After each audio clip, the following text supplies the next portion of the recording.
ஓம் சக்தி.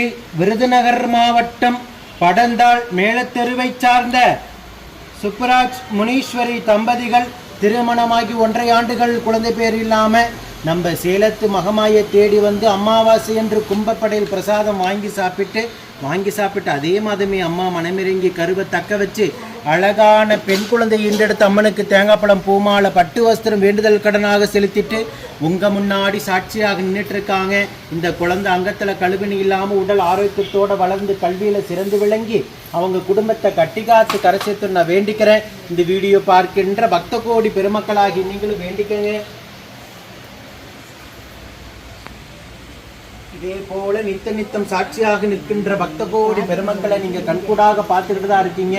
நம்ம சேலத்து மகமாயோடைய அற்புதங்களையும் அதிசயங்களையும் அவ்வளவு தொலைவிலிருந்து யூடியூப்ல பார்த்து அதே மாதமே நம்பிக்கையோட தேடி வந்து கும்பப்பள்ளியில் சாப்பிட்டு அதே மாதமே அம்மா மனமிறங்கி உயிர் வரைக்கும் மறக்க முடியாத பிள்ளை செல்வத்தை மல்லை செல்வத்தை அள்ளி கொடுத்துருக்காங்க. மீண்டும் அடுத்த கருவை உடனாகவே தக்க வச்சு அழகான ஆண் குழந்தையும் வரமாக அம்மா கொடுத்து அவங்களுக்கு ஒரு வாரிசையும் கொடுத்து நான் வேண்டிக்கிறேன். இந்த வீடியோ பார்க்கின்ற பக்த கோடி பெருமக்களாகி நீங்களும் வேண்டிக்கங்க. ஓம் சக்தி பராசக்தி.